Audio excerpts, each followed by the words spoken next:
Hello friends, hope you are doing great. So நம்ம இன்னைக்கு இன்னொரு ப்ரோக்ராமிங் கொஷின்ஸ் பார்க்கலாம். ஸோ இது வந்து நீங்கள் பார்க்கலாம். ஸோ நம்ம வந்து ஒரு ஸ்ட்ரிங்கு இன்புட்டாக கொடுத்துருவாங்க உங்களுக்கு இந்த கொஷினில். ஸோ நீங்கள் வந்து அட்ஜசன்ட் கேரக்டர்ஸ் வந்து டூப்ளிகேட்டாக இருந்துச்சுன்னா நீங்கள் வந்து அதை ரிமூவ் பண்ணணும். ஓகேவா?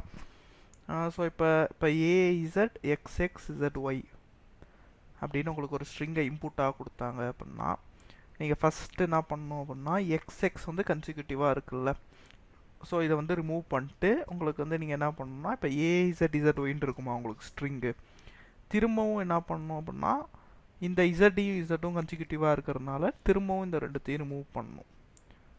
ஓகேவா? So that output will be AY. ஓகேவா? ஸோ இதுதான் உங்களுக்கு வந்து அவுட்புட்டாக இருக்கணும். ஓகேவா? ஸோ இப்போ இந்த கொஷினுக்கு வந்து நீங்கள் ரிக்கர்சிவாக ஒரு சொல்யூஷன் எழுதலாம். ஓகேவா? ஆனால் நான் இந்த வீடியோவில் வந்து நான் ரிக்கர்சிவாக சொல்ல போகிறதில்ல, நம்ம ஸ்டாக் வச்சு இந்த கொஷினை வந்து நம்ம எப்படி சால்வ் பண்ணலாம் அப்படின்னு நம்ம வந்து பார்க்கலாம். ஓகேவா? ஸோ நம்ம வந்து என்ன பண்ணோம் அப்படின்னா நான் கோடை காமிச்சிட்டு அப்படியே எக்ஸ்பிளைன் பண்ணுறேன். ஓகேவா? ஸோ இப்போ வந்து ஒரு ஸ்டாக் வந்து நம்ம ஜாவாவில் நான் கோடு எழுதியிருக்கேன். ஸோ ஸ்டாக் வந்து நம்ம க்ரியேட் பண்ணிக்கிறோம், ஒரு எம்டியான ஸ்டாக். ஓகேவா? அதுக்கப்புறம் என்ன பண்ணுறோம் அப்படின்னா நம்ம ஒரு கேரக்டராக வந்து நம்ம ஸ்டாக்கில் புஷ் பண்ண போகிறோம். ஓகேவா? ஸோ இப்போ ஸ்டாக் வந்து எம்டியாக இருந்துச்சு அப்படின்னா நம்ம வந்து ஃபஸ்ட்டு கேரக்டர் இப்போ ஏ அப்படின்னு நம்ம புஷ் பண்ணலாம். ஓகேவா? இப்போ ஏஇசட் எக்ஸ்எக்ஸ் இசட்ஒய் அப்படிங்கிற ஸ்ட்ரிங் எடுத்துக்கலாம் நம்ம. ஓகேவா? ஸோ ஃபஸ்ட்டு இப்போ நீங்கள் இந்த இஃப் கண்டிஷன் பார்க்கலாம். நம்ம ஸ்டாக் வந்து எம்டியாக இருந்துச்சு அப்படின்னா நம்ம வந்து இதை புஷ் பண்ணிக்கலாம். ஓகேவா? இல்லைன்னா stack dot peek is not is equal to s dot char at of i. ஓகேவா? ஸோ அதாவது இது அட்ஜசன்ட் கேரக்டர்ஸ் ஈக்குவலாக இருக்கக்கூடாதுல்ல, அந்த கண்டிஷனை செக் பண்ணுறோம். ஓகேவா? இந்த ரெண்டுத்தில் ஏதாவது ஒன்று ட்ரூவாக இருந்துச்சுன்னா நம்ம அந்த கேரக்டரை வந்து ஸ்டாக்கில் புஷ் பண்ணிக்கலாம். இல்லைன்னா நம்ம வந்து அந்த கேரக்டர் வந்து ஸ்டாக்லேருந்து ரிமூவ் பண்ண போகிறோம். ஸ்டாக் டாட் பாப்னா உங்களுக்குலாம் தெரியும், நம்ம ஸ்டாக்லேருந்து ரிமூவ் பண்ணிடலாம். ஓகேவா? ஸோ இப்போ ஏவை வந்து நம்ம புஷ் பண்ணிட்டோம் ஃபஸ்ட்டு, ஏன்னா ஸ்டாக் எம்டியாக இருந்ததுனால நம்ம வந்து ஏவை டைரெக்டாக புஷ் பண்ணிட்டோம். ஓகேவா? இப்போ நம்ம அடுத்து இசட் பார்க்கலாம். ஓகேவா? ஸோ இப்போ ஸ்டாக் டாட் பீக் என்ன இருக்கும் அப்படின்னா ஸ்டாக் டாட் பீக்கில் ஏ இருக்கும் இல்லையா? ஸோ ஸ்டாக் டாட் பீக் அதாவது ஸ்டாக்கில் ஒரே ஒரு இதுதான் இருக்குது, ஏ. ஓகேவா? ஸோ நம்ம வந்து ஒரு வைல் லூப் ஐட்ரேட் பண்ணுறோம். So s dot char at of ஒன்னுன்னு இருக்கும் இல்லையா? First i is equal to 0ல் உங்களுக்கு வந்து ஏ இருந்திருக்கும். இப்போ வந்து ஓகேவா? ஸோ 0 1 2 3 4 5 6 நம்ம இண்டெக்ஸ் வேல்யூஸ் எழுதிக்கலாம், 5. ஓகேவா? ஓகே. ஸோ இப்போ எஸ் டாட் கேரட் ஆஃப் 1. ஓகேவா? ஏவும் இசட்டும் ஈக்குவலாக இல்லை. ஓகேவா? ஸோ தட் நம்ம வந்து ஸ்டாக்கில் அடுத்து இசட்டை புஷ் பண்ணிக்கலாம். ஓகேவா? ஓகேவா? இப்போ நீங்கள் ஸ்டாக் டாட் பீக் போட்டிங்கன்னா stack dot peek returns the top element of the stack. ஓகேவா? ஸோ இப்போ stack dot peek will return z. ஓகேவா? ஸோ இங்கே ஐ ப்ளஸ் ப்ளஸ் நடக்குது இல்லை? ஸோ இப்போ அடுத்து வந்து ஃபஸ்ட்டு ஐ 0வாக இருந்துச்சு 1, இப்போ வந்து நெக்ஸ்ட் ஐட்ரேஷனில் ஐ வந்து 2ஆக இருக்கும் இல்லையா? ஐ இஸ் ஈக்குவல் டு 2ல் என்ன நடக்கும்? ஸோ திரும்பவும் ஸ்டாக் டாட் இஸ் எம்டி, இது ஃபால்ஸ் ஆகிடும். But still stack dot peek not is equal to s dot char at of i. S dot char at of 2 வந்து எக்ஸு. ஸ்டாக் டாட் பீக் போட்டிங்கன்னா உங்களுக்கு z வரும். இசட்டையும் எக்ஸையும் கம்பேர் பண்ணும். நாட் ஈக்குவல் தானே? Yes, they are not equal. So that எக்ஸுமே உங்களுக்கு ஸ்டாக்கில் வந்து புஷ் ஆகும். ஓகேவா? So x also will get added in the stack. ஓகேவா? ஸோ இதுதான் நடக்கும்.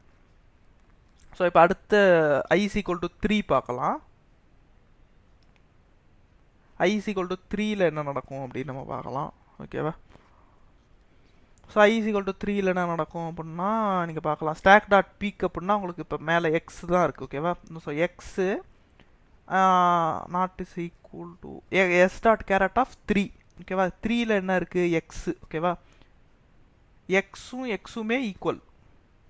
ஸோ தட் இந்த இஃப் கண்டிஷன் எக்ஸிக்யூட் ஆகாது இல்லையா? So x is not is equal to x வந்து ஃபால்ஸ். ஓகேவா?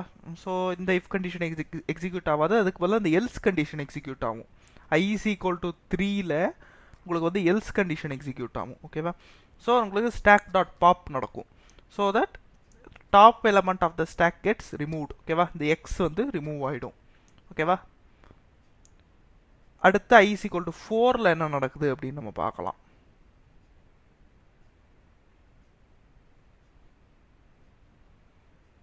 i is equal to 4ல் என்ன நடக்குது அப்படின்னா உங்களுக்கு வந்து இசட்டும் கம்பேர் ஆகும் இப்போ கரெக்டாக. அதாவது இப்போ ஸ்டாக் டாட் பீக் அப்படின்னு நீங்கள் போட்டிங்கன்னா இசட் இருக்கும் உங்களுக்கு கரெக்டாக. ஸ்டாக் டாட் பீக் வந்து இசட் ஓகேவா. Stack dot peek z s dot char at of 4லேயுமே உங்களுக்கு இசட் தான் இருக்குது ஓகேவா. ஸோ இசட்டுமே ஈக்குவல் தான். So that if condition execute ஆகாது, எல்ஸ் கண்டிஷன் எக்ஸிக்யூட் ஆகும். ஸோ இந்த இசட்டுமே உங்களுக்கு ஸ்டாக்லேருந்து ரிமூவ் ஆகிடும் ஓகேவா. ஸோ அடுத்து உங்களுக்கு கடைசியாக i is equal to 5ல் வந்து ஒய் ஓகேவா. ஸோ ஸ்டாக் டாட் பீக் போட்டிங்கன்னா உங்களுக்கு ஏ வரும். A is not is equal to y true தான் இல்லையா. இஃப் கண்டிஷன் எக்ஸிக்யூட் ஆகும், ஒய் வந்து உங்களுக்கு ஸ்டாக்கில் புஷ் ஆகும் ஓகேவா. So at the end of the day உங்களுக்கு ஸ்டாக்கில் வந்து ஏ அண்ட் ஒய் தான் இருக்குது, which is the required output for you ஓகேவா. ஸோ இப்படி தான் இந்த கோட் வந்து ஒர்க் ஆகுது ஓகேவா. So just we are iterating through the characters in the string. அதுக்கப்புறம் என்ன பண்ணுறோன்னா 2 கேரக்டர்ஸ் கன்சிக்யூட்டிவாக இருந்துச்சுன்னா we are removing it from the stack. இதான் நடக்குது. சிம்பிளான கோடு தான் இது ஓகேவா. ஸோ இதை வந்து சில கோடிங் ரவுண்ட்ஸில் கேட்டிருக்காங்க ஓகேவா. So some important question. இது வந்து ஒரு அப்ளிகேஷன் ஆஃப் ஸ்டாக் அப்படின்னாவும் நீங்கள் எடுத்துக்கலாம் ஓகேவா. ஸோ ஸ்டாக் யூஸ் பண்ணி இப்படி தான் நீங்கள் ஒரு கோடு எழுதணும் ஓகேவா. ஸோ இப்போ நம்ம அடுத்து நீங்கள் பார்க்கலாம், ஒரு ஸ்ட்ரிங் ரிசல்ட்டில் வந்து நம்ம ரிசல்ட்டை ஸ்டோர் பண்ண போகிறோம். ஸோ ஸ்டாக் எம்டியாக இருந்துச்சுன்னா கன்சிக்யூட்டிவ் கேரக்டர்ஸே இல்லை அப்படின்னு அர்த்தம்.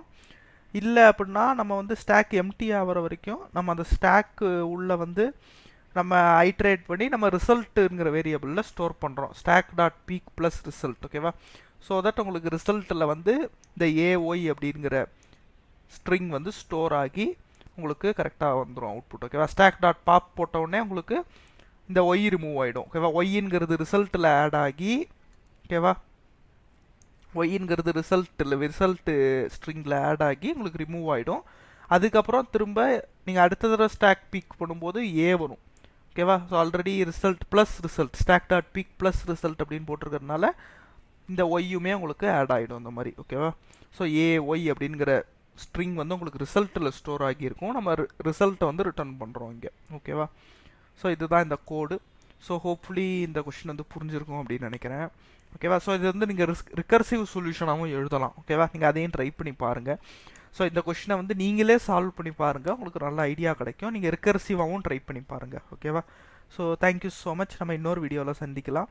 Consider subscribing.